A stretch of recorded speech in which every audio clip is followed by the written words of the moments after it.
Okay, so it gives me great pleasure to introduce Dan Klein, who recently got a PhD from Stanford, and he's a co-author of many famous papers with his advisor Chris Manning, and he's now at UC California at Berkeley. And he's going to talk to us about unsupervised learning for natural language processing. And as a reward, I'm giving him one of our caps. Should I wear the cap? It will improve your talk. I don't think it will improve my hair, though. Is it for me? Yes. All right. Just to start you guys out, I thought this was going to be a 90-minute talk. So it's either going to be really fast or really truncated. It's kind of up to you guys which. And please ask questions, but be aware that if you ask too many questions, you'll get half the talk. All right, so let's back up a little bit and not lose sight of the dream here.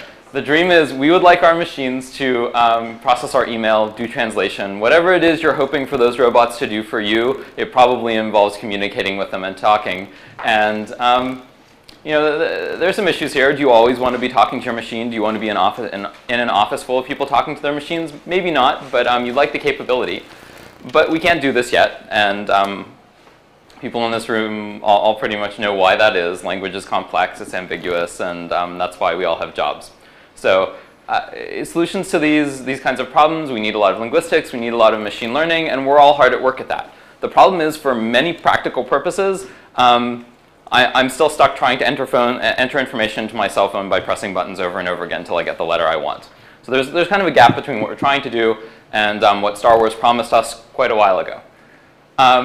In terms of how we're approaching solving these problems in NLP today, just kind of only looking at a small time horizon here and looking at statistical approaches and learning approaches, there's really two paradigms. And again, everybody's pretty much familiar with both of these. One is supervised learning, which I think of as looking something like this, where essentially the model is one of instruction. You show a bunch of examples of how some kind of transduction or mapping should be performed, and statistical learning theory takes over and learns to essentially memorize that and relate new examples to previously seen examples. And the second paradigm that I'd like to push a little bit today is unsupervised learning, which looks something a little bit like this, where essentially information comes in, and the paradigm is less of pattern memorization and more of pattern detection, where the signal comes in, you have inputs, but you don't necessarily have any transduction specified. Instead, you learn a transduction on the basis of some kind of statistical pattern detection method. Okay? So any questions to here? We're going to be talking mainly about this today, and the basic outline is although I've skimped on motivation here, I'm going to talk about a couple different cases where you can think about doing unsupervised learning in more and more structured environments, and the kinds of things that you have to do in order to make unsupervised learning work reasonably well. So I'll first talk about some simple toy examples with just point pattern clustering, and then I'll talk about some experiments with unsupervised information extraction, and then I'll finish with some experiments in unsupervised learning of grammatical structure of various kinds. And again, encouraged to ask questions whenever here. Basically, if we only get to here, that's one talk. If we only get to here, that's another talk. And if we get all the way through, then that's a marathon. Okay? So let's first start with point patterns. This is a game that really has nothing to do with natural language. And I mean, in some sense, it doesn't have anything to do with anything, but it's good for illustrating the issues. Basically, in point pattern clustering, what you want to do is, and I'm only talking about 2 dimensions here today, you take some patterns of points and you want to put them into groups. So that's your task. And there are lots of methods. There's a lot of clustering methods. If you take a clustering course, you're going to learn about all kinds of things, some of which I'll talk about today and some of which I won't. Like k-means clustering, complete link clustering. There's a bunch of algorithms, and each one takes your points and magically produces some partition that may or may not have any bearing on either the right answer or the answer you were looking for, or whatever you were hoping was going to happen.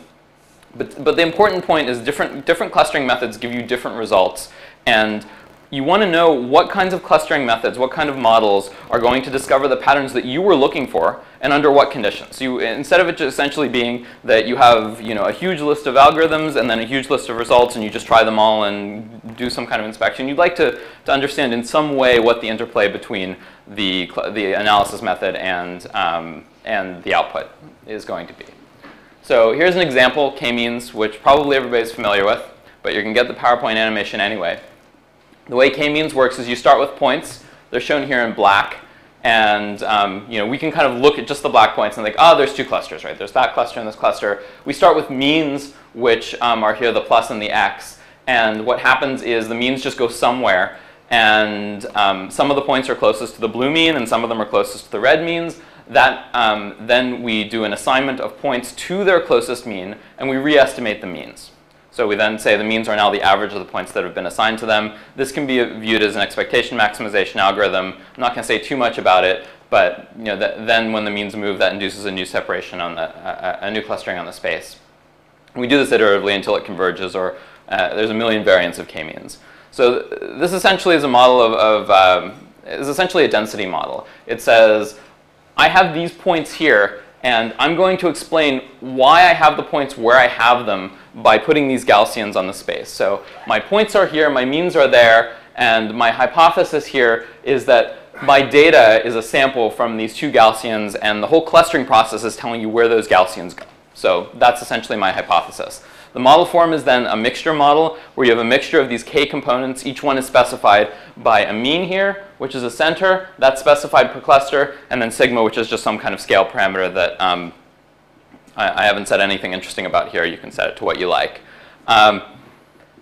This doesn't always work, not surprisingly. So if I give this, any guesses what's going to happen? If I give this pattern of points?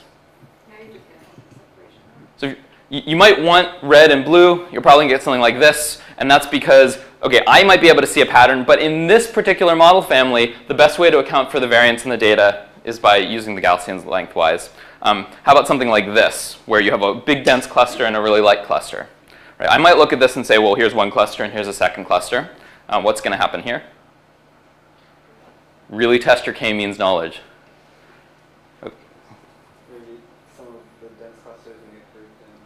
That's exactly right. What you're going to have is the best way to account for this data is essentially to use your means up here where there's a lot of data and call those outliers. It's the best thing you can do for likelihood. So this, in some sense, these are failure cases, but they're failure cases that if you think about them, they kind of make sense. They're what you'd expect given the model family you chose. So then comes the question, what happens when I get some data that looks like this, where there's essentially two patterns in the data? Right? This will be a kind of an allegory for later when we actually have language data here. There's always multiple patterns in your data. And I say put that in two clusters. And if I said that to a human, the right response from the human is, well, what clusters do you want? Right? There's not really a unique answer. And probably, probably your clustering algorithm is going to detect this one if it's got some kind of spherical bias where this is one cluster and this is another cluster. But this is another perfectly reasonable answer. And how are you going to know which one you're going to get? Let's say for the purposes of this allegory here, we want this one. And our k-means produces that one. OK, so that's basically the problem. There's multiple patterns in the data. I want this one, but my clustering procedures is producing the wrong one. So there's a couple options, kind of three of which I'm going to talk about, and one of which I'm just going to point to work done here. So one is if I'm naturally finding this kind of two Gaussian representation over on the left, that's because there's more variance in that direction. Well, I can change my data. I could project out the axis that is just noise for my classification. I could project it onto just this vertical axis, and then all the variation is surprise on the vertical axis, and I get the right clustering. So I could change my data. I could change my search procedure. I could say, yep, this is my data. It's in 2 dimensions. I'm using 2-dimensional Gaussians, and I'm still going to use these spherical Gaussians, but I'm going to constrain myself such that the only hypotheses I'm interested in are ones where the kind of this x-coordinate of the mean is on this vertical line. So I could just say, I'm only interested in that subspace. Well, that'll work too. It's not going to be as good a fit to the data, but inside this constrained subspace, the best way to explain the variance in the data is with the desired target. So that's another thing. I changed my search procedure. And the last thing I could do is I could change my model. So the problem was using these isotropic Gaussians. Instead of that, what I can say is so I made some really small change here, but it's kind of obvious what I've done, is now instead of looking at Gaussians that are spherical, I look at Gaussians that are elongated in this direction. It's kind of the same thing as changing my data, but essentially if I have long, skinny Gaussians, I'll want to use them this way. So I have all of these options available to me at all times, and the important thing is how do we go about looking at what our model is doing in a complex case, seeing what's going wrong, and then deciding what it is we have to change in order to improve things. And a couple of these ideas are going to come up. Any questions to here? Yes? How did you get the first red and blue points that were close to each other? The two means? The two means. That's a great question. I have a slide about it later. The short answer is you pick them at random and you hope you did a good job. Or you hope it didn't matter what you picked. Okay, so what to take away? You're going to have, in general, this is how I view unsupervised learning. They're kind of clustering problems. There's always going to be multiple patterns. There's always going to be multiple answers. And usually, you're not going to get the one that you wanted right off the bat. It can go wrong because you have a bad method of initialization. You can have a bad interaction between the way you're representing the data and the bias in your model because of something like the spherical bias or something else along those lines. And what often happens that I think is underappreciated is you often learn some salient pattern that's sane. It's just not what you wanted. And it's not so much a matter of, oh, this didn't work, but it worked for the wrong task. Or, I mean, you know, it could be either, but you have to look. So kind of what can you do? Well, option one is you kind of get used to disappointment. And you kind of try different clustering methods. And if none of them work, then you go label some data. And actually, that's option one if you can afford to label data and you're not interested in doing any kind of pattern discovery, option one's fine. I mean, you can see it's got fewer bullet points too. So option two, which is harder, is you look at errors. You then ask yourself, kind of in this iterative cycle, what is it my model family can and can't learn? What's it learning wrong? What do I have to do to change the data representation or the model structure in order to get it to learn what I do want it to learn, because I have some target in mind? And in that cycle is where the human knowledge comes in, right? The knowledge has to come in somewhere, because when there's multiple patterns, the system can't read your mind. And this is where it comes in, is in the engineering cycle. And there's other work here that's very good, but I am not going to say anything about except to keep alluding to it as an extra bullet point on these lists, which is Smith and Eisner from ACL05, which is work on you can change the objective function as well. All right, so we got through here. I'm going to talk a little bit about some experiments in actually using language data and trying to get unsupervised learning working for some structured problems, in particular an information extraction task, and then I'll go on to grammar. All right, so let's say you're apartment hunting in the Bay Area. And you want to do this on Craigslist because, among other things, it's free. And there's really fast turnaround time. People post things all the time. And the postings look something like this. And I didn't even look at this one. I just took a screenshot last night. See, this posting's good because it has Gardener included. It's not the kind of thing that it's obvious whether you're looking for or not. So you've got these unstructured postings. And you'd like to do some kind of search like, I want a gardener, or I would like this many bedrooms, as opposed to this many bathrooms. It may actually matter to you whether the thing you have 4 of is kind of bedrooms or bathrooms. And you can't do this because the listings are unstructured. We'd like to structure them automatically. Now, it's possible we'll be able to get somebody to label up a bunch of these apartment offers and say, okay, well, here's the number of bedrooms, here's the number of bathrooms, here's whether or not pets are allowed. Okay, that will work for apartment listings. But then think about all the things people sell on eBay. Right? I mean, is somebody going to label up every kind of Beanie Baby and what its attributes are and whether or not it was manufactured with the thing stapled to the left ear or the right? God only knows what's going on with the Beanie Baby listings, but there's some structure and nobody's going to label it. We'd still like to do some kind of information extraction on these things. Okay? So if we look at these classified ads, what's the structure look like? Well, here's 3 ads. They all mention something about the size of the unit that's being rented. They all say something about how you contact the seller if you're interested. And that can be in various ways. Sometimes it's phone numbers. Sometimes it's please call us at. Sometimes there's email. There's terms of kind of what's included in the lease. There's information about the location. And there's kind of features that's kind of a more generic field. Now, this is something we've made up. That I'm telling you that I think this is a reasonable annotation scheme. You may have a completely different target annotation scheme. So if this were a labeled task, you'd label it differently. You wouldn't label your data like this. But basically, you can look at these classified ads like this. We'd like to learn something like this in an unsupervised fashion. So I'm going to give you a bunch of these classified listings, and you're going to do this kind of classify and segment task. Yes. So there's still potentially maybe one more step you'd like is to get from 2 BDRMS to 2 bedrooms. Oh, absolutely. So there are issues of normalization. There's issues of what we're talking about here is essentially just a labeled segmentation. This is not a complete semantic extraction. There's no normalization going on here. You might want to do all of those things if you were actually thinking of getting this into an end-to-end search that could, that's absolutely right. Any other questions? Okay, even without normalizing BDRMS to bedrooms, this is already a kind of hard task. We would have some idea how to do this if we had labeled data. How are we going to do this with unlabeled data? So first of all, the domain of what I'm going to talk about, I like to think of information extraction as being divided into two kinds of information extraction. What most people mean most of the time when they say information extraction is this nugget extraction on the left, where you have some document. Almost all of it you could care less about. And every now and then, there's some little nugget that you want to extract. So you have a huge document, and you only want to take out, if it were these listings, you only want the price. And the rest of it, you really could care less about. And in this case, most things are background. And this might actually be a really adversarial case for unsupervised learning, because how's the system supposed to know which little nugget you actually care about? But what might be a little more promising for an unsupervised method is something like a field segmentation task, like what I've just argued, where all the documents have a small number of fields. They all have these fields, or at least most of them have most of the fields. The fields cover the whole document, and you could hope that that means that the structure is going to be a little more evident statistically. So we're only going to talk about this. People have done a lot of work. Obviously, I can't even attempt to recap all the work on information extraction. I can't really even recap all the work on field segmentation, but people have looked at these kinds of things. So oftentimes it's been parsing something about paper headers or paper citations, where there's some small number of fields and you want to know the author and the journal and so on.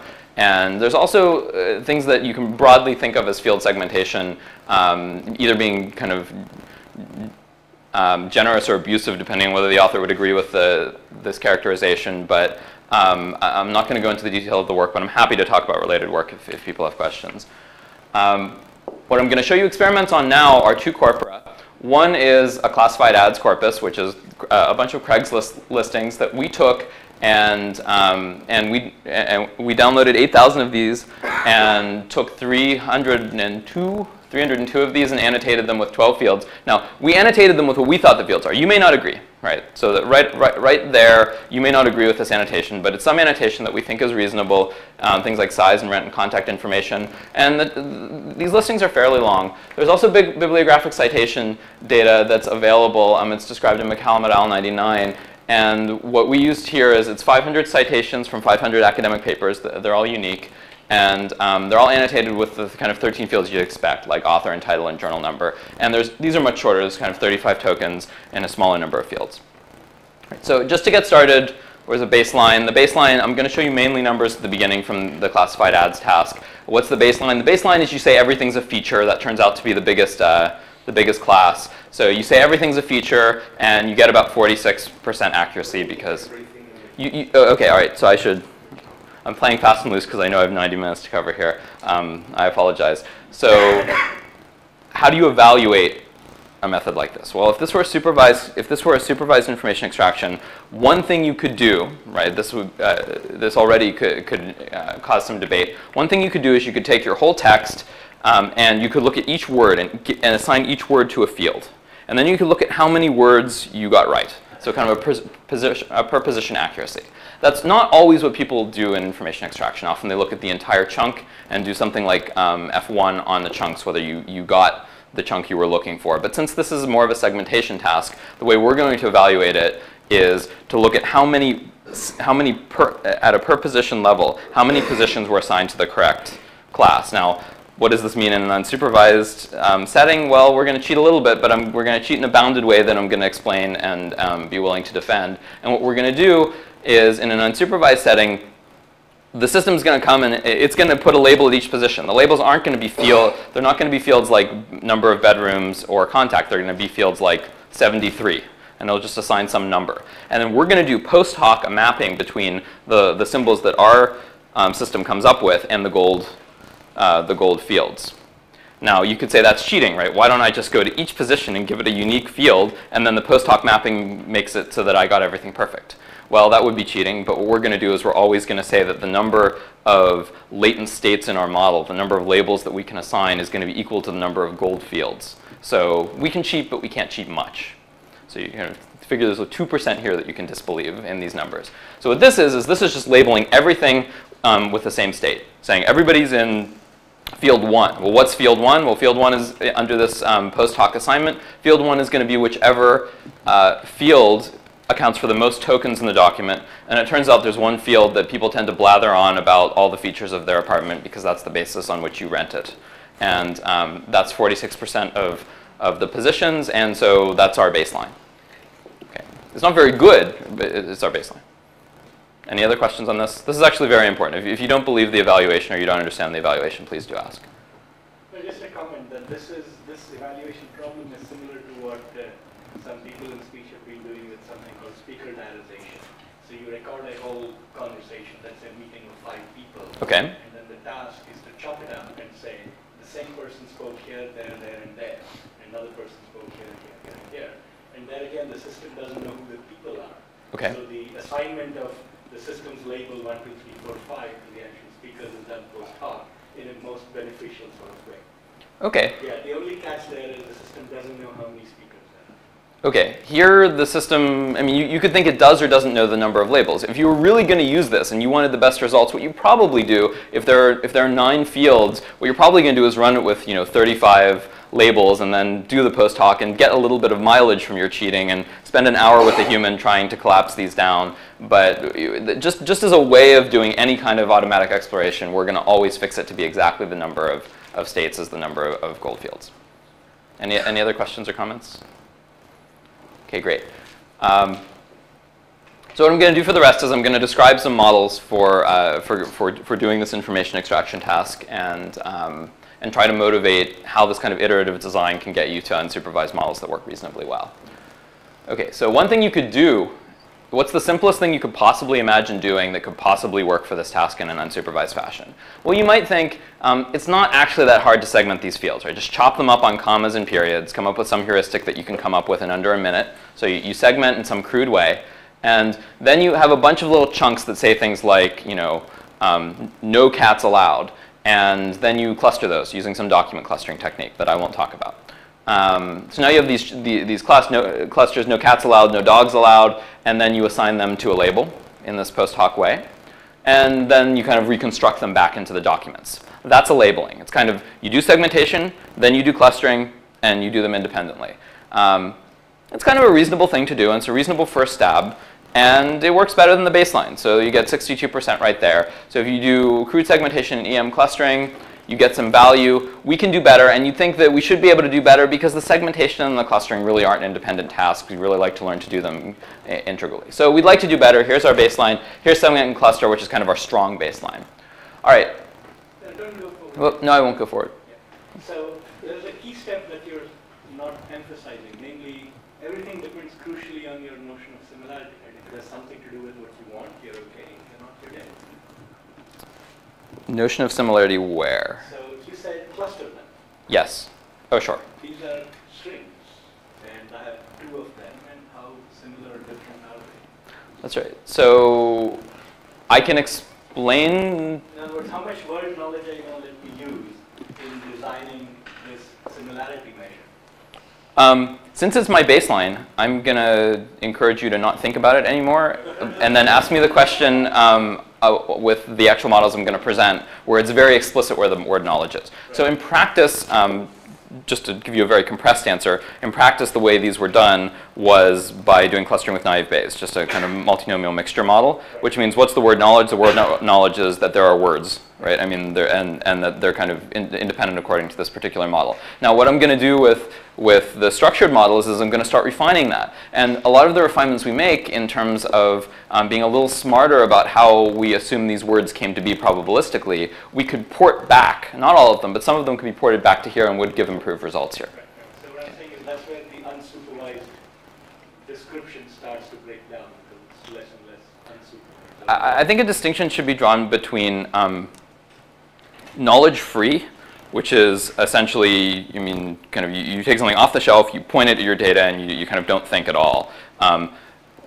Unsupervised, which means I don't have any labeled examples of X, Y input-output pairs, which is another extreme. So another extreme is when I actually have labeled data. And in between, in the unsupervised methods, what you're calling supervision is really bias, right? It's how does knowledge come in? And knowledge will come in because I'm going to spend, I have more of my talk, so knowledge has to come in somewhere, right? So something has to actually get done. And what happens is I'm going to be saying, well, we want the model to do this kind of thing, so we're going to change the model in this way. Well, why do we change it in that way instead of some way that would make it even worse? Well, because I knew what my target was. So there is a process there, but it is. And in some sense, it's a worse process than in the labeled case because it's being done by a human engineer, which is, we talk about experts back in kind of this rule-based days of AI and NLP, experts being expensive. Well, people capable of designing probabilistic models are even more expensive. So in some sense, this is an expensive way to get knowledge in, but I'm going to try to argue that we're not doing anything, I'm not hardwiring anything about apartment listings, basically. And you'll have to kind of reserve judgment about whether or not the kinds of bias I'm putting in are the kinds of things that are worth the time, or whether you would have been better off having labeled some data. That's going to be up to you. Yes?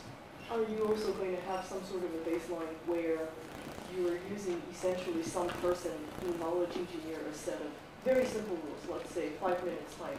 So I segment by comma, and then I say if I see some string of number, I think it's the contact. And that's sort of very simple. Halfway.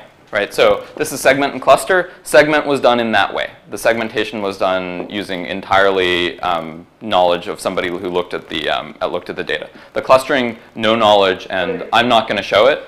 You could imagine it, and it could kick butt. Who knows? So I'm not going to say it won't. What I meant is instead of clustering, if I just said, well, so would that be better or worse? Because if you're I don't know.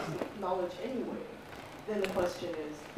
Yeah, so there's this question of, is this the most efficient way of getting knowledge? Now, my agenda is, I could care less about apartment listings. What I want to know is, I want to know what the interaction is between the probabilistic structure of a model and the kinds of patterns it does and doesn't learn. So if you have a better way of doing this problem, I mean, assuming I get to it at all, when I talk about grammar induction, well, we've got the Penn tree bank. There are much easier ways to get the parsing numbers I'm going to show. But I don't think you necessarily learn things that I'm interested in learning through that process. So I'm not going to say that even our best results, I'm not even going to say that our supervised results, when I show you some supervised results here as an upper bound, are better than what a human could do with some clever rules.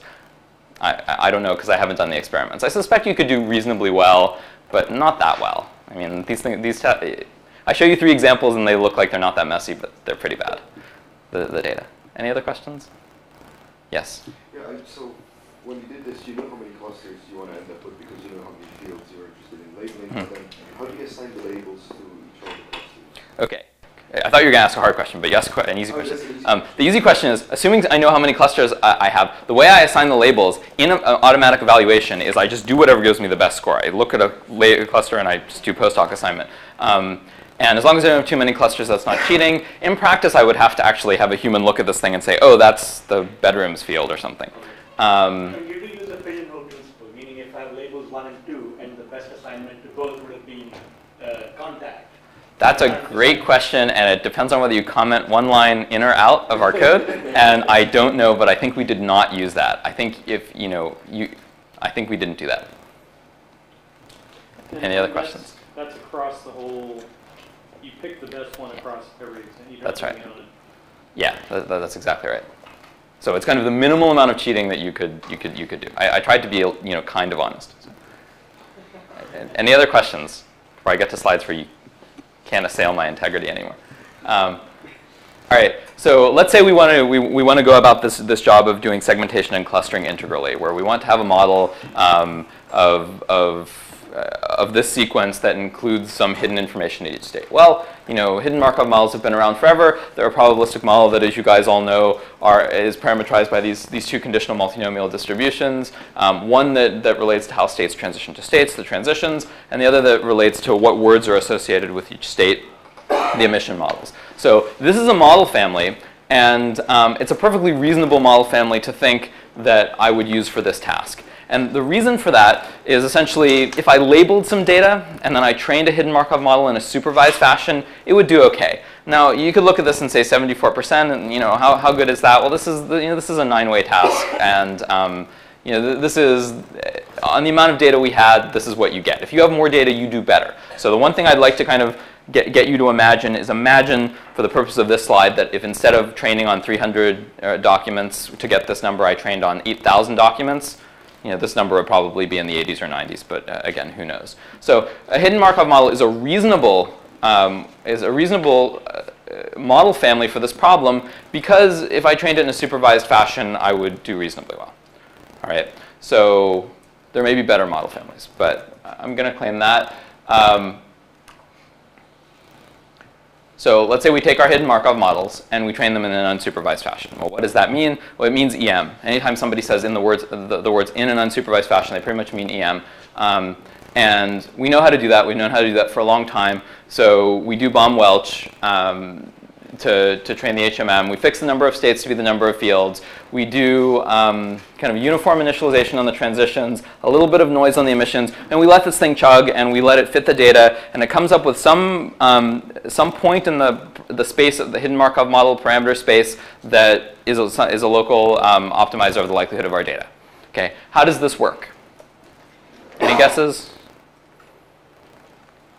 Crash and burn, right? So this is segment and cluster. If you just train up an HMM in an unsupervised fashion, you do kind of dramatically worse. Now, part of that is because the segmentation is actually kind of smart here. So you could think this is being a little bit abusive. And this is slightly above that baseline of just saying everything's in field 1. But it's like 1.5% above, and it's nothing to write home about. And we're still far short of what you could do in a supervised fashion. And now this is where I think the interesting part of the talk is. So we did badly. And this is the point where you have a choice. You could just say, let's label some data and let's not go this route. Or we could say, this number is really, really low. And the most interesting question is, why is it low? And how do we go about figuring out why it's low and making it bigger? All right, so what went wrong? Well, one way to kind of diagnose what went wrong is to look at the transition structure we learned. We'll look at emissions later. So here are the transition structures we learned for classified ads. There's kind of states, and darker dots indicate high transition probability. And here's the same thing for bibliographic citations. So you look at these and, is this good? Well, who knows? What's the target structure look like? So the target structure looks like this. We're kind of completely off target here. So in the target structure, what we get is in general that whatever state you're in, you're going to stay in that state for the next time slice. That's actually not surprising, right? These are long states of the same thing. You have features like contact information. You have 5 of them in a row. So of course, the kind of utilities field is gonna self-loop with high probability. You get the same thing in citations. We haven't learned anything like that. You can see some hints of some diagonal structure. We haven't learned anything like that. But that's not necessarily a surprise. Maybe that's one of the important points I'd like to make here. This isn't a surprise that you would learn something like this, because this is just text data. Text data has all kinds of patterns going on.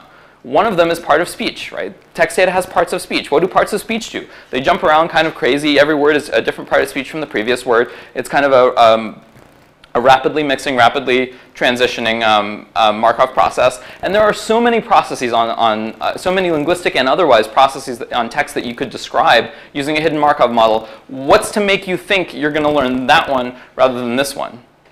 I'm not claiming we learned part of speech. We actually learned some garbage. But imagine we were learning part of speech. It would still look wrong for our task. And it would look wrong because we essentially we didn't point our model in the right direction. So I like to think of things schematically, something like this. This is a likelihood surface. They don't really look like this, but I guess this is the best you can do in 2 dimensions. So this you can think of every point here is a hidden Markov model, and the height of the graph here is data likelihood. So there's some point in this space that's kind of the field model I'm looking for. It's possible it's a global optimum. It's possible it's a local optimum. It's possible it's neither. Right? We just know that because I can train something in a supervised fashion and do OK, there's some point in here that's reasonable performance for my task. There's all kinds of other things going on. There's a part of speech model in there somewhere because I could have trained a hidden Markov model for part of speech tagging and it would work kind of OK. There's probably some model that represents some kind of discourse structure, and of course, almost everything is garbage. Like, don't forget that. I don't want to tell you this is just a sea of linguistic structure and no garbage. There's kind of garbage everywhere you turn, and a couple nuggets of good things.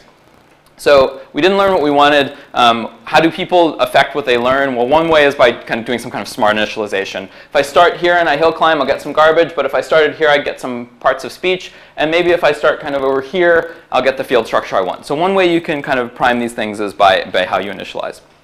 It's perfectly valid. And another way you can do it, which is what I'm going to talk about in a second, is by constraining the model class. So this is the equivalent of taking that vertical slice on the k-means example. So imagine that on this surface, we only were allowed to search hidden Markov models on this red line, which is some subspace of the hidden Markov models. Well, you know, if everything were as beautiful as this diagram, we'd be great, because on this slice, even though this thing is kind of this yucky mixture of all of these bumps, on this subset, on this subspace, things are relatively well behaved, and the maximum, even though this may not be even a local maximum in the full space, this maximum is our field model, and everything's done.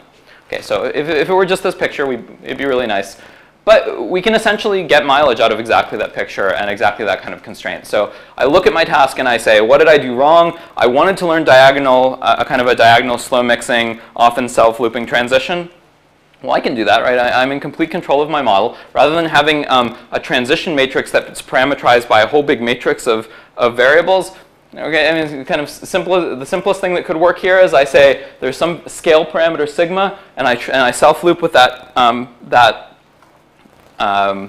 probability, and then uniform otherwise. So I'm telling you what my transition matrix is. It's with some single parameter sigma, I self-loop, otherwise uniform transitions, and then I can retrain using EM. I've restricted my model class to some subspace, and what happens? Well, so I mean, this kind of works right out of the gate. So already we've gone from something that is basically just throwing everything into one field.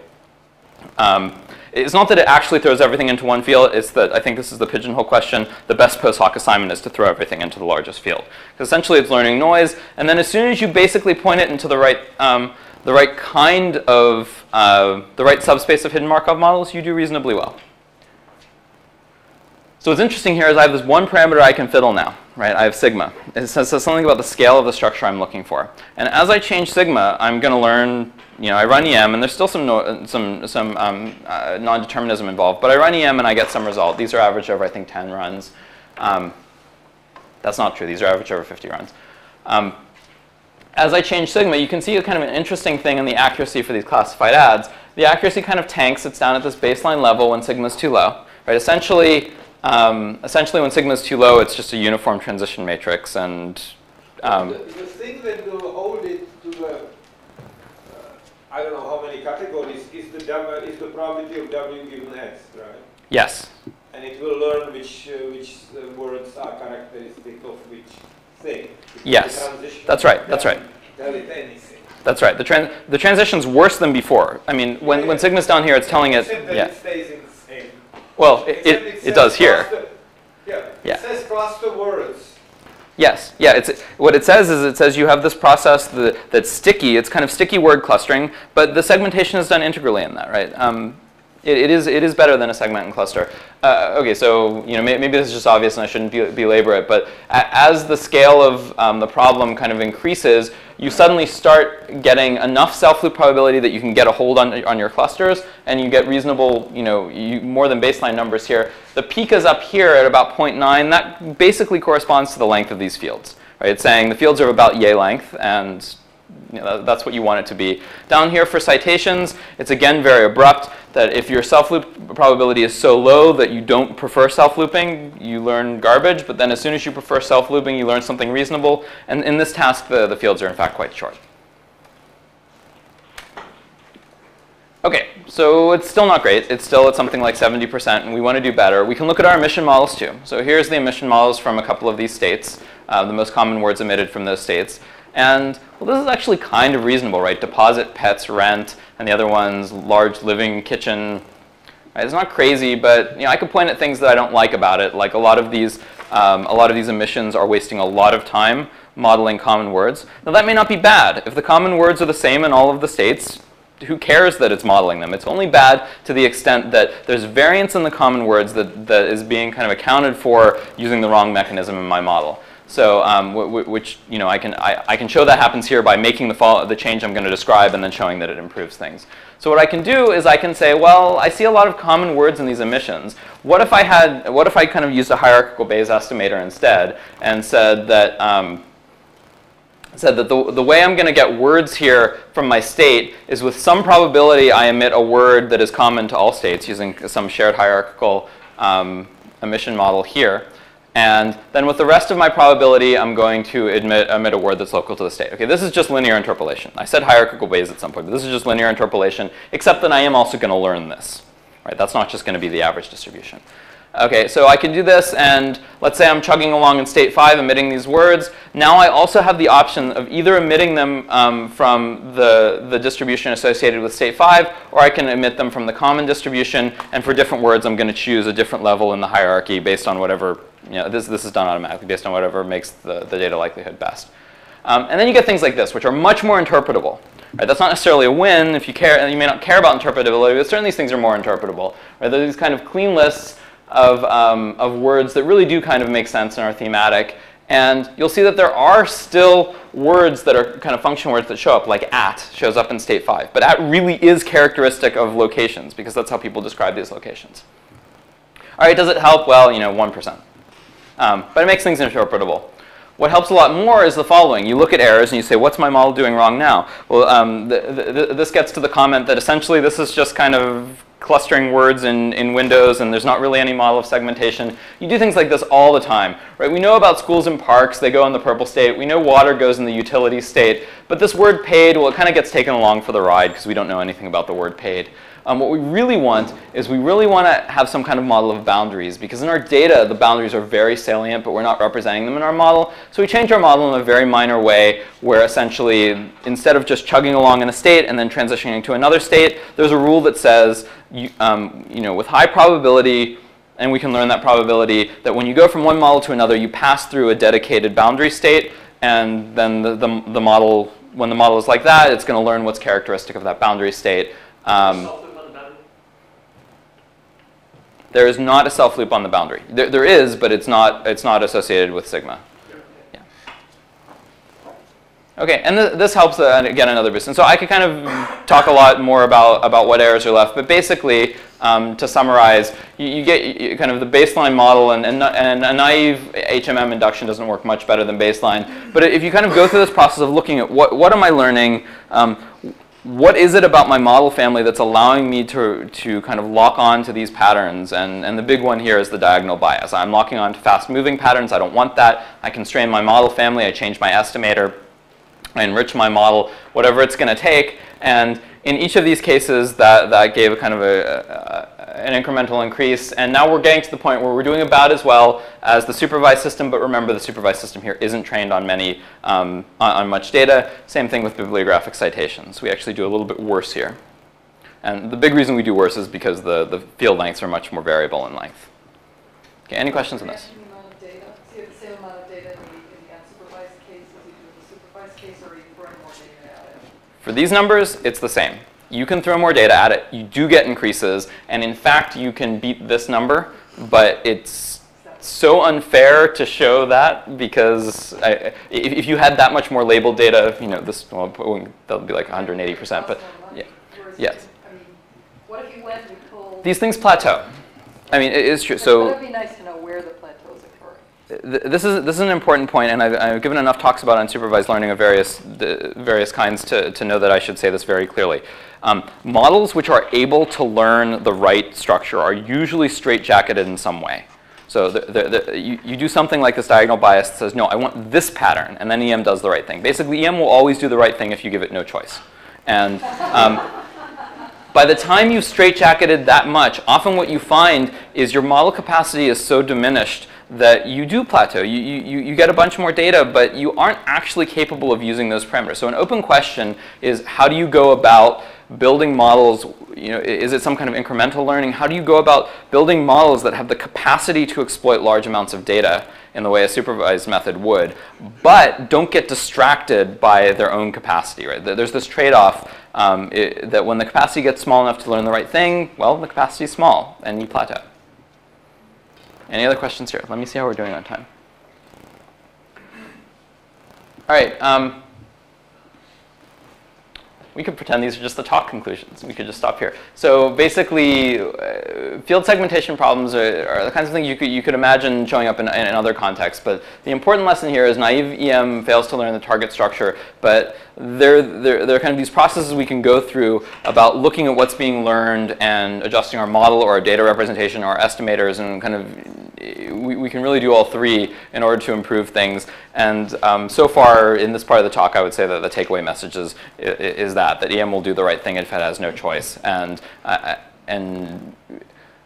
that sounds kind of content-free and like a joke, but it's actually true. You think about your model and you think, all right, lexical probabilities are distracting this. How do I remove them from my model? Or, it's not just about kind of straight-checking your model. It's also like the boundary state here. When we added the boundary state, that was actually enriching the model, but it's enriching it in kind of a very controlled way where the pattern that we suddenly allowed the model to detect was so salient in the data that it did detect the right thing. So you always want to think about what else is in my data that I could learn incorrectly. So am I right that this talk is meant to go till 11:30? Yeah. Okay, so there's this big choice point. I could stop now, or I could try to do some fraction. You took away my watch. So I took away your watch. Well, I know what time it is. It's 11:20.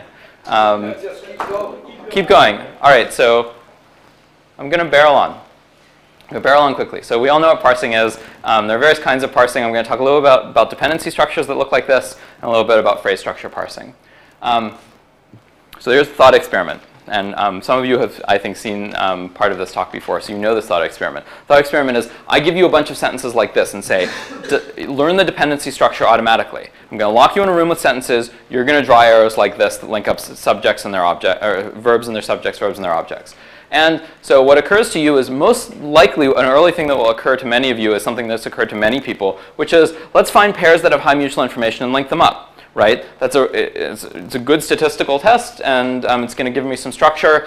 People kind of talk about this much earlier, but the two best results I could think to point to for numbers of doing this in practice are URT 98, which just does kind of greedy linkage, kind of like competitive linking, and Mark Paskin that kind of does the kind of full-blown EM with kind of a proper generative probability model. This is a really nice paper. So let me sing the praises of this paper for a little while.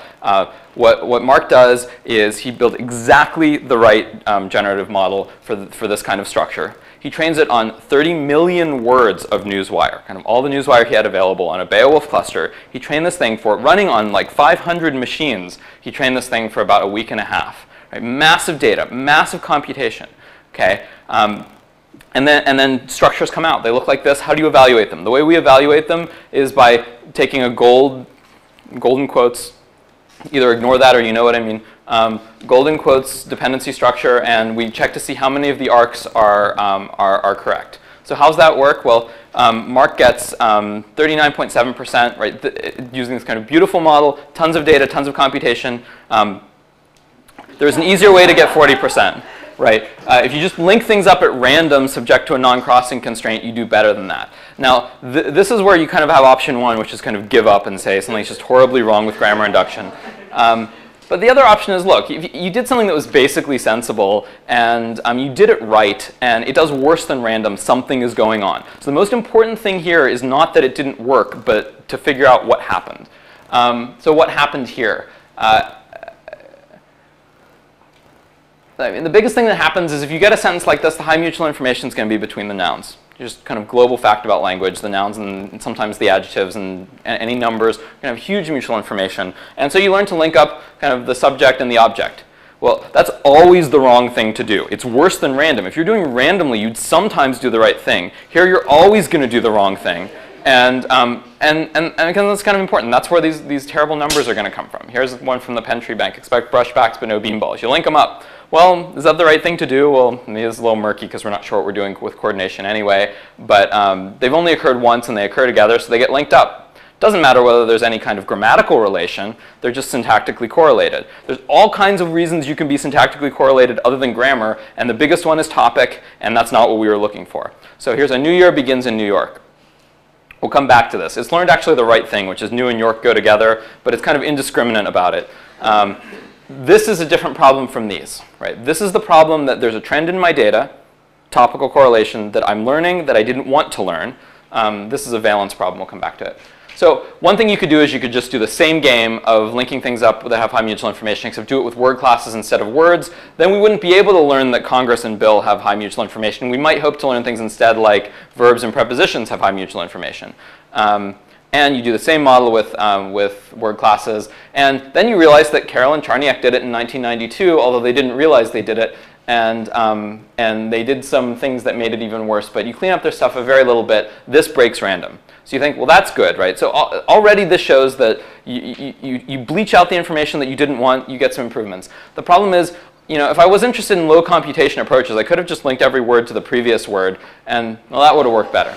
So kind of, it's nice to beat random, but really we're not really playing yet.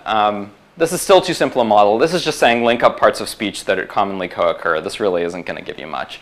In particular, you get these really common, really small configurations that it crashes and burns on. So if you say stock prices fell, well, stock links to prices. Why? Because verbs do take nouns to the left, but they tend to only do it once, right? Whereas what this model is going to tend to learn is noun to the left, good, and you're going to link, you're going to link it over and over again because if you had one, you want two. So this isn't quite the right model. I don't have time to go into what the right model is, but I'm happy to answer questions. Basically, all of these models talk about probability of a head given an argument. We can just do that, and we get the kind of Paskin model from 2001. We can do it on word classes, and although we're going back in time by about 9 years, it works better. And what kind of something like the Collins supervised model, one of the big things it does integrally is it talks about things like distance. Like not only am I linking this argument into this head, sorry, I meant argument given head. Not only am I linking this argument to this head, but I have some notion of distance or valence or subcategorization that tells me what I've already done. And if you add that in, and you can add it in an extremely crude way that just conditions on the distance. And that's all that, just doing that already gets you kind of above linking up adjacent words, which is pretty much what you have to be doing in order to claim that you're playing the game. Yeah? Are you learning the word classes here, or have you got a parse of speech set? The answer is more complicated. The short version is pretend I have a parsed speech tagger and I'm using the gold ones. You can learn them, but when we learn them, we don't learn them integrally. But it still works. Any other questions? All right, so this is neat in one way. This is neat in that this is an example of looking at what the model did and could represent and could not represent, relating that to the errors. Right, so one error was the topical association. We simplified the model to get rid of that. Another error was this lack of, was kind of linking two nouns to the verb. We got rid of that one by enriching the model to have a notion of distance. So these are cases where you change the model and things get better. This is not impressive, and this isn't actually a good number.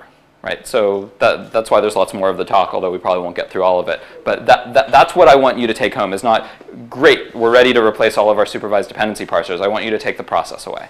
Yes? Is distance the same as in the Collins model, sort of next to, not next to? No, this is, you could think about this as the kind of the most simplified Collins model you could possibly. You take anything that looks like a detail and you remove it. And distance here is a Boolean variable that says, am I the first argument on that side? That's it. So this is, it's simple. It's very simple, yeah. That's why it works. Okay, so now I want to kind of talk to you about what the errors are. Oh, I didn't get to this slide in terms of cleaning up. All right, sorry, you get the non-NLP audience version of what these are. So here are the dependencies it over-proposes. And the real question you should ask yourself is, do I care? And what does this mean for this whole notion of evaluation? And you'll have to answer those yourself. One thing it does all the time and gets dinged for in that 62% is it really likes to say that the determiner is the head of a noun phrase. Probably half of you think that's a really good idea and half of you think that's a really bad idea. So make up your own mind. Another thing is, oh yes, there are theories. Yeah, and half of you like the one theory and half of you like, I don't know. How many people think this is a good thing? Let's raise your hands. How many of you think this is a bad thing? How many people don't want to answer while there's a video camera pointed at you? Okay, so think what you like. Proper nouns, it kind of, this is like, first name, last name, and it says the first name is the head. Who cares, right? A bunch of these, and then you see them over here, right? The gold dependencies say the noun should have been the head. So you see these paired errors where you make some systematic change in what you learn, and you kind of see it on both sides. You can link these up in a kind of scrambled way, but the important thing is there is a killer mistake here, something that you absolutely do not want in your model, but it's not actually up here, right? It's kind of down here. The killer mistake is, and these are kind of hard to parse, the killer mistake here is when you have a noun phrase modified by a prepositional phrase. It looks at this and says, wow, that's a lot like a verb having a subject and an object. And it makes the preposition the head of the whole thing, right? Just like the verb would have been the head of the whole constellation. So basically the preposition's the head of that whole thing. That's really not what's going on, but that's the worst thing that's left, and it's not up at the top here. All right, so you get this model. You can worry about how much you care about this white space here. Unstructured text comes in, word pairs come out, and you make a couple changes, and you can get a model that's over baseline, which is nice, right? I mean, this is something that for a long time we weren't able to do, but we can do a lot better. In particular, we can do a lot better on phrase structure parsing, and I'm tempted to fly through this and just go to a result slide. Is that good for everybody? Okay, so constituent structure is interesting. If you tried it with EM, it doesn't work. It doesn't work because I said I get to this slide, but now you'll have to ask a question if you want to hear it. It doesn't work for a lot of good reasons. Oh, no, we're going back. This is not Gestapo here, and there is no law which says you have to end at such and such a time. You're here at my pleasure. Okay. So when I said, does flying through work for you, I should have only been looking at you, and you were shaking your head? Okay. You talk pleases me, so why don't you? All right. Everybody take a breath. We're going to do it again slowly. All right, I'm going to assume I've still motivated for you that context-free parsing is interesting. Probably you wouldn't have come to this room otherwise. We can do context-free parsing. The reason we think we can learn PCFGs for parsing is because if we train them off a tree bank, it basically works. Let me be clear that even though you get 77% accuracy when you just use the vanilla tree bank grammar, and we can get 90% by playing all kinds of games, first of all, those are still PCFGs. They're just complicated ones. And second of all, now we're talking performance, not whether or not this whole endeavor can work, right? We're kind of a decade back in unsupervised things. In terms of can it basically work, PCFGs are a model family that can basically represent grammatical structure. So we look at it and we say, the PCFG model family, there's one out there that kind of gives me tree bank parses. How can I go about finding something like that? Okay, well, the basic thing you do is you say what you always say, which is I'll use EM, and of course it doesn't work because it never works. You say I'm going to use EM, and we've known how to do that since Larry and Young 1990, at least, but they actually tried this on some grammars. So what you do is you say I have a grammar, it's got n symbols, they're called x1 through xn, and I'm not going to worry about what they mean until later. And I have rules, and they're all going to be in Chomsky normal form, so I have kind of all of these rewrites. Xi goes to xj, xk. I have this full binary grammar, and then you do EM on this, and so again, all of you either know exactly what that means, or I'm not going to explain it, but basically you do some kind of iterative reparsing until this converges to something. And even Larry and Young didn't think this really worked, and they were kind of writing a paper on it at the time. And why doesn't it work? Well, there's a lot of reasons, but one kind of reason why this is even worse than learning HMMs is, so for HMMs you have this sequence, and there's something hidden at each point. And you don't know what it is, but you know where it is, right? You know there's one of them per position. Whereas for trees, it's just so much worse than that. So you know you have a noun, a verb, and a noun, and you'd like to have some hypothesis that has kind of a subject and a verb, a sentence and a verb phrase. Well, instead, you can kind of rotate the tree, and you no longer have that node here. So even if you could have figured out what it meant if you had had it, you just don't have it anymore. Now you've got this kind of subject-verb group. You just get these other analyses, and the search operators, it's kind of really hard to get from this one to this one, is basically a big mess. And so the idea was this didn't work on toy grammars, how's it ever going to work on real grammars? All kinds of problems with that approach. One problem is somebody asked early on with k-means, how did I get this initial kind of positioning on the means? Because it seemed to work out really well. Well, in kind of 2 dimensions, everything works out well, unless I choose like the exact wrong position for the means. But for most of these models, most of the time when you're using some kind of some kind of model, some kind of learning procedure like EM, there are symmetries to begin with. So imagine just doing k-means, way back to point pattern clustering over here. And I run k-means here, what happens?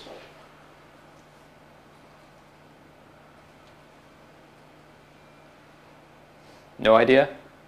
Somebody's kind. Okay. What happens is, this is a saddle point. It's an unstable equilibrium point because essentially this point, I mean, it depends actually what your algorithm does for breaking ties. But this point, which one's it closest to? Well, it's kind of closest to both, right? And you can kind of sit here happily. EM can get stuck on these saddle points. You kind of sit there, and you're never actually going to move towards the clusters because the red and the blue are being pulled in exactly the same way all the time. There's nothing to distinguish which one belongs over there and which one belongs over there. A common way of breaking that symmetry is with noise. So I inject some noise, and now the blue one is kind of marginally closer by just accident of its birth to this cluster, and it's going to end up with that cluster. There are other ways to do this, and this is, again, more of an allegory than anything else. I'll show you some concrete examples of this. The allegory is how could I have avoided random initialization? Because I don't want to just inject noise in high-dimensional spaces. One way to avoid injecting noise is to kind of associate in some way, and I'm being very vague, I'll be concrete in a little bit, in some way associate each mean with the data in some way. So one thing I could do is I could say this point is going to be red. That's my definition of red. I don't care, I'm not saying where the red cluster is or what the red cluster should be, but I'm telling you this point is red and this point is blue. That's enough to break the symmetry.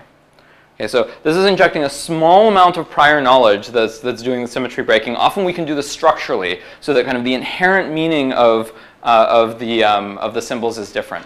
So what does this have to do with trees? Why didn't I talk about this earlier? Well, imagine you're doing kind of inside-outside algorithm with PCFGs, and you're doing what Larry and Young did, running EM with PCFGs. And so you've got sequences like noun, verb, adjective, noun. And there are these symbols floating over spans. And you're going to be calculating posterior probabilities in this process. And you're going to be saying things like, for this span, what's the posterior likelihood of having a constituent with label x1 or x2 according to my current model? Well, over noun and verb, what's x1, what's x2? Well, they're exactly the same to begin with. All of these symbols are completely interchangeable.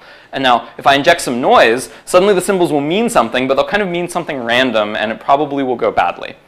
But remember, the dependency parsing kind of worked, right? I mean, we'll actually do better with phrase structure parsing, but it didn't have that problem of cataclysmic failure. And one of the reasons for that is you can think of any dependency grammar of the simple forms I've shown as a PCFG. And in that PCFG, the symbols in the PCFG aren't things like x1 and x2 that are just symbols like the means for k-means. What they are is they're symbols like the noun projection, the verb projection, right? Well, what can go over noun verb? If I talk about inside outside and I talk about the posterior probabilities, what can go over noun verb? Well, this symbol can and this symbol can, but not this one. And so the symbols are all kind of, the symmetry between them is broken by the data. It's kind of a structural symmetry breaking. And this lets you avoid injecting random noise. So when we learn these dependency models, there's no need for random noise to get you started. The model kind of breaks its own symmetry, whereas over here, when you're dealing with just straight up PCFG induction, you do have this problem with noise and needing to break symmetries. So you'd like to avoid that. Whoop. So when you said, like, you want to assign that dot to the red mean, that dot to the blue mean, you really need this only on the first iteration, right? That's right. You don't need, in other words, you're not making a statement about the redness of that dot forever.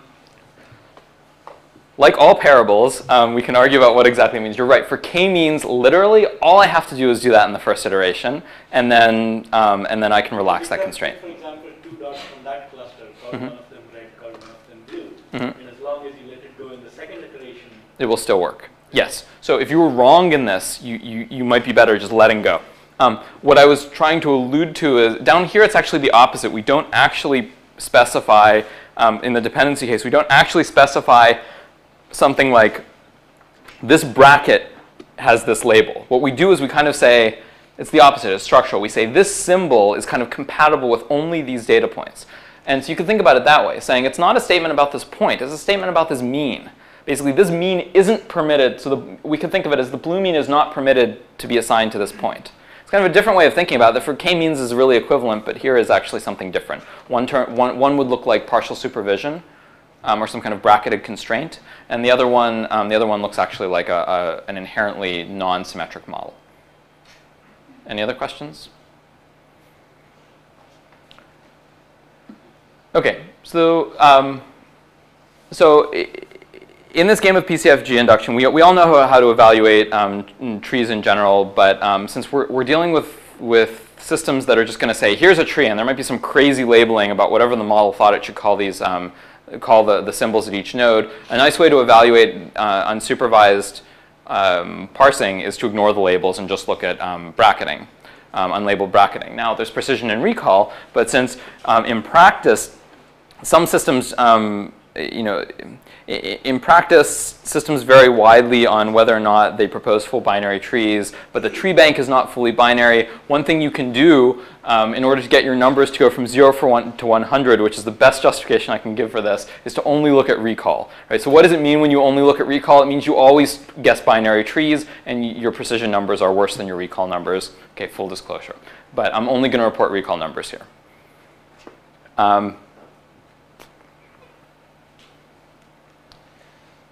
All right, so you want to do well at learning these trees. A lot of people have tried a lot of things, and a lot of different things. And the reason people have tried a lot of different things is because this basic thing that should work doesn't seem to, right? You would think we know we're trying to learn something like a PCFG, and we know EM fails, and so we try everything else we can think of. So Adrian's has this method that says, you know what, the reason we can learn natural language is because there are these special kinds of shallowly detectable grammars. They're not full PCFGs. They can't be because of learnability results. So we kind of come up with a subclass of PCFGs. We run our learning. We get 16% bracketing. Yeah, it's pretty grim, but it kind of looks nice on paper. Alex Clark has a method that essentially has these mutual information filters. The sentence kind of undersells it. This is cool work too. But basically, it has these filters for trying to decide what's a constituent, and then it tries to assemble them using minimum description length. There you can get about 34% recall. Remember, these are the kind of the generous numbers. These are just recall. Menno van Zanen has a kind of a linguistically appealing method where you say, okay, forget trying to learn anything probabilistic. What I'm going to do is just line up pairs of sentences that are kind of what a linguist would call minimal pairs. So I line up sentences, I look at how they vary. And I say, if I have a sentence that kind of, I have two versions of the sentence that only vary in one place, that must be a constituent. And I use a kind of minimal pair heuristic to learn constituency. That's also very slightly better, 35.6%. So again, if you're into low computation approaches and you're dealing with English, you could just give everything a right bracketed analysis because right bracketing is basically the way English goes. It's English specific, admittedly, but often it's just exactly right. And here's the Van Zanen number with the alignment-based learning. Right branch is just kind of a lot better than that. And again, this is where kind of you have your two options. You can either kind of get really depressed about it, or you can try to think, what exactly is going on here that's causing us to kind of detect structure so badly? Something's got to be going on. We've got our data. We've got basically good models and reasonable tools for finding them. People are pretty hard on EM, but you know, it's a reasonable thing to do. And what are we learning? You want me to summarize the rest, I assume, even you would think. This is just too long for somebody to listen to me talk. This is how are you guys doing? Keep going. Okay. I always assume I like to listen to me talk more than you guys do, but well, that's still true. Yeah. Well, after about 5 hours, we'll be seeing that. Yeah. Okay. Okay. Good enough. All right. All right. So let's say you're at this point in time, and what do you do? What do you do, kind of approaching this problem? You tried a whole bunch of things that haven't worked. One thing is to go back and say, well, what has ever worked for this kind of problem? And I actually think the standout thing that has worked for learning syntax is distributional clustering. So if you kind of look back in the history, you can look back kind of all the way to 1992. Distributional clustering is basically learning parts of speech. And it's working, and kind of people keep coming up with new methods of doing distributional clustering, and they keep working, right? And it's kind of the statistical trends are so salient that this is something that basically works. So let's look a little bit about distributional clustering, how that relates to everything else we've been talking about, and then see how we can turn that into grammar learning. right, so distributional clustering for learning parts of speech says, I can characterize a word by the kind of context it occurs in. Okay, already I'm being vague. We can define context in many different ways. One way of defining context is kind of the joint symbol, word to the left and word to the right. So this is a bunch of context of the word president. Here's one occurrence. Here's another occurrence. And then each word is characterized by a vector of contexts. And then we can cluster those vectors. I'm being vague again. How do you cluster? Well, every time you come up with a new one, you get a new paper, and that's why this says many others down there. There's a lot of different ways to do this, and it basically always basically works. So the two basicallys are sometimes it fails, and it's not like suddenly you can replace your supervised part of speech taggers, because you tend to get these more syntactic semantic classes that encode a little bit of the semantics because of collocational trends they detect. So it doesn't exactly work, but it kind of reliably learns decent structure. Since this is all about probabilistic clustering, a lot of these formulations here have nothing to do with probabilistic formulations. A lot of them are based on kind of some kind of low-rank matrix factorization, truncated SVD or something like that, a lot like LSA. But you can kind of do this in a probabilistic framework, but it's a little weird. So how would I give a model of a sequence that's hidden? And so here, S is the sentence, and C is going to be the word classes. And I'm going to try to do this like a sequence model. Now, you know what sequence model would be natural would be the hidden Markov model. So I'm not going to give you the whole story about how people think hidden Markov models would learn parts of speech, but then they don't. And anyway, distributional clustering is what works. So how does it look like? Well, it kind of looks like this. You go to each position, and you say, at each position, there's a word class C. It's hidden. I don't know it. But there's some marginal probability over C. And then C generates the current word according to one multinomial distribution, and then it generates the context according to another. So you can kind of think of this as a low-rank matrix factorization too in a KL norm. But so I have this probabilistic model for this point. I have the same model at the next point. So the next point is I choose a class, I generate a word, and I generate its context. And then at the next point, I generate a word and its context, and so on. So this is kind of like a sequence model. I have classes at each point. I have emissions at each point, these darker red probabilities. The thing is, instead of linking up classes to the class before it, I'm linking up classes to context. So you can kind of think of this as a broken hidden Markov model. This would be the hidden Markov model.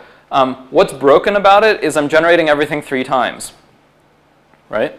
Not something I want to do all things equal. But the big difference between these, this is kind of the opposite of before. Before, when we were dealing with hidden Markov models and they weren't working, the problem was I wasn't staying in the same state for long enough. There's kind of, I was changing too quickly, and I needed to kind of make the connections between the states stickier. Here, if I try to learn part of speech with an HMM, part of the problem is I now have this channel through which I can kind of route information about this word. Okay, at this point, I'm predicting a word. I'm doing it on the basis of what's come before. And I can route anything I please, any kind of linguistic structure I please through that hidden channel. I'm hoping what's going to come out is I'm only routing part of speech information through it. But I can route a whole bunch of things, including the field structure of a classified ad.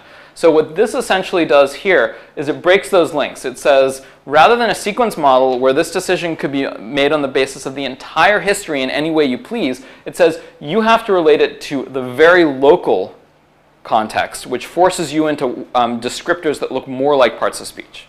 Okay, so I think this is basically a good idea that even if it's taken a while to figure out why it worked, basically works. Any questions on this? Okay, so the whole rest of the talk is essentially doing this for phrase structure. So, all right, so the question is, can we do this for phrase structure? And now you know the answer is yes. Basically, you look at spans like fell in September, and you look at their contexts, and you try to cluster them up. And you think, is that going to work? Well, you know, as far back as Zelig Harris, the thought from the linguistics community is, you know, most people say no, right? And I skipped the whole argument about how there are arguments that you just shouldn't even try. But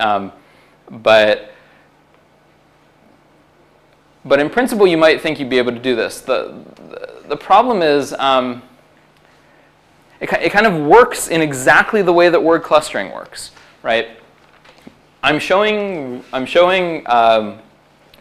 lexical sequences here, but in fact, when I do these experiments, from here on out, everything else is just going to be on parts of speech. But if you do this on lexical sequences here, you get these classes like the final vote, 2 decades, most people, and that's kind of a good result. They're distributionally similar, so they go into a class. The bad result is of the is distributionally similar to with a, which is distributionally similar to without many. So the thing is, you get these clusters, but you didn't get the thing that makes syntax harder than word classes, which isn't what kind of thing is this, but does this span go in my tree or not? That's much harder. Here's some pretty pictures that say how it's much harder. So what this is this is the result of taking a bunch of known constituents of these 3 types, noun phrase, verb phrase, prepositional phrase. You look at the counts of the parts of speech that occur kind of bounded on the left and right. So kind of determiner noun is some point here or somewhere. I don't know which one. At some point on here, and it's associated with some descriptor that says, I occur between beginning of sentence and verb. I occur between beginning of sentence and modal. And everybody has a vector of these. And then you look at the first 2 principal components of those vectors. And you can see that they're basically cohesive. Even in 2 dimensions, you've got some separation between these classes. This is just the labeling task. If I gave you the unbracketed trees, could you cluster the kinds of constituents into the right groups? Tell noun phrases from verb phrases. That's actually pretty easy, and this already gives you evidence that it will work. This is the question of, you look at all common sequences, and you say, now I'm going to try to cluster apart, and it's the exact same, first 2 principal components of the context vectors. What I'm asking now is, what is it that's the same between kind of a prepositional phrase and a verb phrase? That's the same between those, but that's different, on the other hand, for these kind of non-constituents like determiner, preposition determiner. And the answer is kind of nothing, right? They're just kind of all kind of strewn together. So the really hard thing about trees is distinguishing these 2 classes, where one is, I'm the class of things that go in trees, and the other is, I'm the class of things that cross constituents that go in trees. They're very different tasks, and this is the important one, and it's the hard one. Okay, so we'd like a model that kind of looks like distributional clustering, because that seems to work. I'm not going to talk about this, but basically we want something that's enumerating over trees. And we kind of like a model where if there's going to be 2 classes, like a plus and a minus class, that they're kind of inherently different things. Here's a model. I'm going to give it to you. I'm going to report results, and then we're done. This is a model of sentences given trees. There's something weird with it, and you see if you can notice it yourself. The way you generate a sentence, and again, these are words here, but in practice when I run these experiments, I run them on part of speech strings. The way you do it is you go to each span, and you go to each span, and for each span, just like in distributional clustering, you generate what goes in the span using just a single multinomial distribution. They get pretty sparse, right? You generate what's in the span, and then you generate the context on that span. So here you generate this big thing conditioned on plus, just the symbol that says I'm in the tree, and then you generate the context condition just on plus. And then you do the same thing for all of the other spans. So for all of the plus spans, we're generating the filler and the context independently, conditioned just on this is a constituent plus. Then we do all of the other spans as well. So we go to each span that isn't part of the tree. So for example, this is one tree. There are many trees, and we'll sum over them. For this tree, this node here is in the tree, but fell in here is not part of the tree. And so for those nodes too, we generate the filler for the span and its context, except now we do it conditioned on the other class. We do it conditioned on minus. So this is kind of, it's a 2-class distributional clustering. There's only 2 classes, plus and minus. But there's this interesting way in which they're linked, in that for each analysis, the plus classes nest like this, and the minus classes don't. Turns out this is all you need to basically get some decent tree structure out. And the key thing is this lets you do nesting because of the constraint on these plus classes, but there's no recursion here. It's just like there's no backbone in the hidden Markov model. There's no probabilities or potentials attached to rewrite rules. This turns out to be both good and bad. It's like any of these learnability things. It's good in that it lets you learn good structure. It's bad in that you can't always represent quite as much as a supervised model could have. Also, just to brace you, these numbers, okay, so here's the right branching number again, 70%. These are short sentences that have had their punctuation removed. These are, I think these ones are actually only from 10-word sentences. That's why this is kind of an astronomically high recall for right branch. Okay, these are short sentences. They're easy. A good kind of lexicalized supervised parser would be getting these, 98%. Would do very, very well. Okay, this is not a good number, but in general, it's something that's hard to beat. This model, the CCM, the constituent context model that I just showed you, gets about 82%. So it's doing above right branch, which is significant in that it's finally detecting structure. But again, this is far below what a supervised parser would do. What does 81% mean, right? This is kind of, unless you're looking at parsing numbers on short sentences, it's kind of hard to know. What it means is usually things are right. We detect noun phrases. We detect prepositional phrases. Occasionally we screw up and do a subject-verb group instead of a verb-object group. We do it all the time. And then anything that looks like a hard ambiguity, like PP attachment, usually the result is we can tell there's a prepositional phrase. We just put it kind of in the wrong place, but kind of a place. So in general, good results for an unsupervised parser is still that we basically learn the grammar, but we're not doing great at the hard disambiguation tasks. I mean, more like we're doing terribly at them. There's a spectrum of errors. You get things like it puts verb, the system so far, it puts kind of modals and infinitives together into a group. Any analysis you can think of, some linguist has argued for. This has been argued for, but I think most people would say it's probably wrong. We do kind of in between things like possessives. We put the possessive particle with the object here instead of with the subject. Which one you prefer?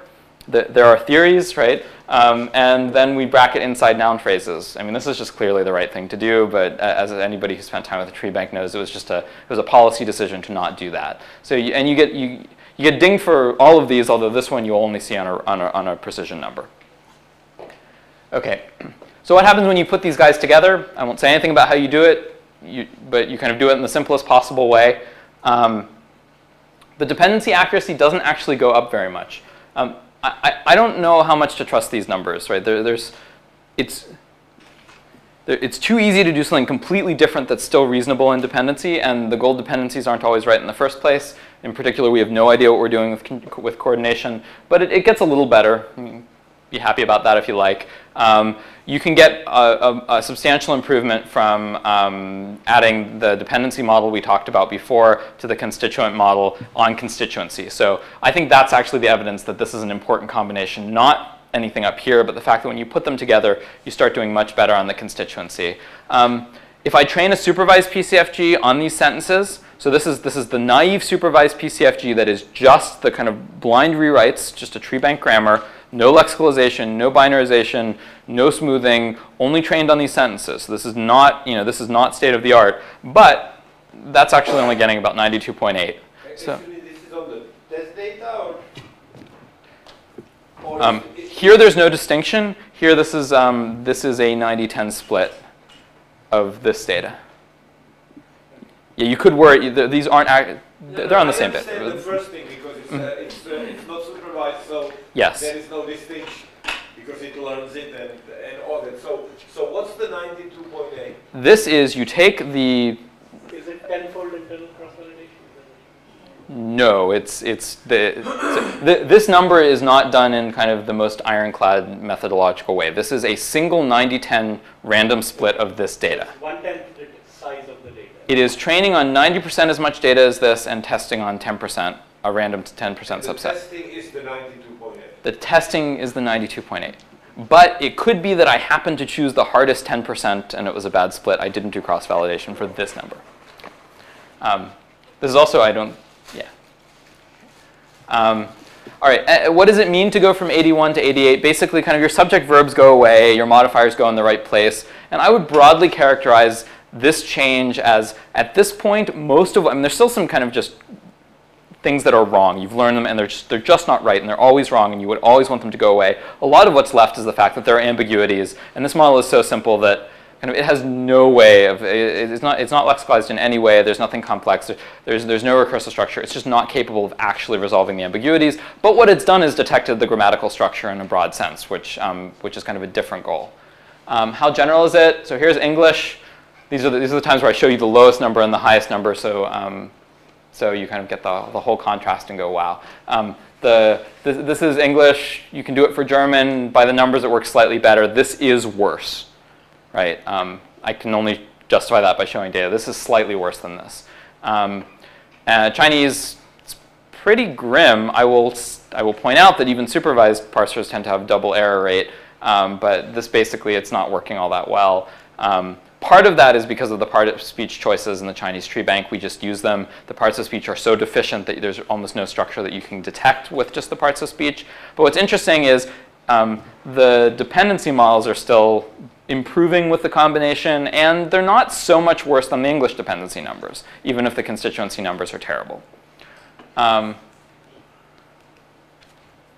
This is where I promised I'd conclude, so there you go.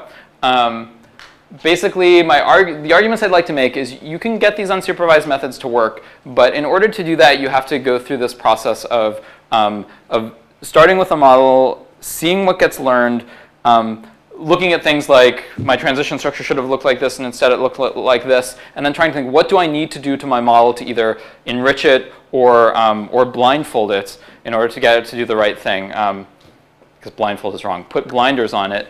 And if you kind of constrain and nudge and blind your models enough, this will basically work. These models do learn reasonable things if you understand what's distracting them. I mean, it's kind of, I guess it's like working with a kid, right? You figure out what's distracting it, and you kind of get rid of all those things, and when kind of the only thing that's left is the structure you were hoping to learn, then you can start making some progress.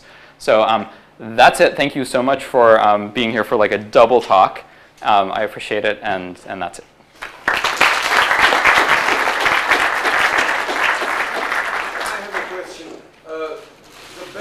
F measure yes. On parsing is something like 90 point something. Yes, right? on like much longer sentences and I see. Yeah. Okay, but what would the F measure be here actually? I mean, I know okay. Just doing a recall. Yeah. No, I have the F numbers here. I even have them here somewhere. It's like, okay, off the top of my head, 5% worse. I mean, the precision's 10% worse. The precision's always going to be much worse because these are binary structures and the tree bank isn't. So the precision's something like 88. The precision's something like, I think the precision is 10% lower and the recall is 5, but it may be 20 and 10. I can check them for you. Yeah, let me actually look. But yeah, it's not, I mean, it's not, I'm not, to be clear, the reason those are recall only is because it makes it more friendly to non-NLP audiences. These are F1 scores. This is only for the constituent context model. So here, this 71, you can compare that to I was reporting 80 or 81 or something. I don't remember the number, but so it's about 10% lower in F. But the reason I don't like talking about these, aside from, everybody likes to say 80 instead of 70, but you get into this game with having to talk about an upper bound because binary trees can only do so well against the tree bank. But basically, there's a 10% loss.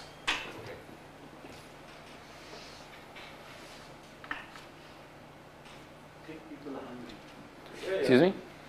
Yeah, it's also worth pointing out that if you want to talk about precision, you get into these hard questions about it's not reasonable at all to think that your model should be able to guess that the tree bank didn't bracket inside noun phrases. I mean, if your model did that, you have to say it's doing something wrong. That's just crazy. Right? It's not the model's job to know what was in the tree bank designers' heads and their policy decisions. So if you want to talk about precision, you need to have some way of dealing with that, and recall avoids that. But it also lets you just put crazy brackets in the middle of your flat verb phrases and not get dinged for it. One question. Didn't you ask a question? Yeah, but Sanju said people are hungry. This is still true. Okay, I wanted to. I was thinking, in reaction to your comments about PPs attaching to the wrong place, about the old Hindle and Ruth work from like 1993, I guess, where they started. They said, okay, let's take a partial parser, and let's try to learn off the unambiguous attachment cases what the lexical preferences are. So you can imagine that you, sort of extending that into modern terms, you can imagine that you take something like yours and then you do confidence threshold and self-training in order to try to bootstrap a lexicalized model off of this and thereby start getting the, some of the more difficult ambiguous attachments right. Yeah, so I mean, you're going to start forcing me to put in my other hat where I start talking about my supervised opinions about the world. I think in general, even lexicalized parsers now have been shown to not be really driven by these lexical pairs so much, although PP attachment may be a case where really it is. I still think that, you know, the biggest gain is actually learning what the different kinds of prepositions are and what they're for. So prepositions are a mixed bag. And if you just make the distinction of there are 6 kinds of prepositions, and some of them are for modifying verbs and some of them aren't, that alone would be a lot of progress. Now, you know, that has nothing to do with your question. The answer to your question is if you use something kind of like confidence thresholding to start learning better parameters, that may be a way to do what I talked about having models with higher capacity that aren't distracted by them. By learning something in a low capacity model, the trick is knowing which of the things, you have these full bracketed structures, which of those brackets are brackets that were wrong and now I need to go learn by some other mechanism, and which are ones that were right. That's a hard question, but I mean, I don't actually have an answer, so I certainly can't respond to that with a better idea. Yeah. In the case of unambiguous attachment, because there's only one possible place to attach. Yeah, I mean, I think something like that would be promising. I don't have, you know, I can't think of anything that will work better for getting lexical probabilities in. I mean, I can tell you stories that would make sense about having. Okay, I'll tell them to you at lunch.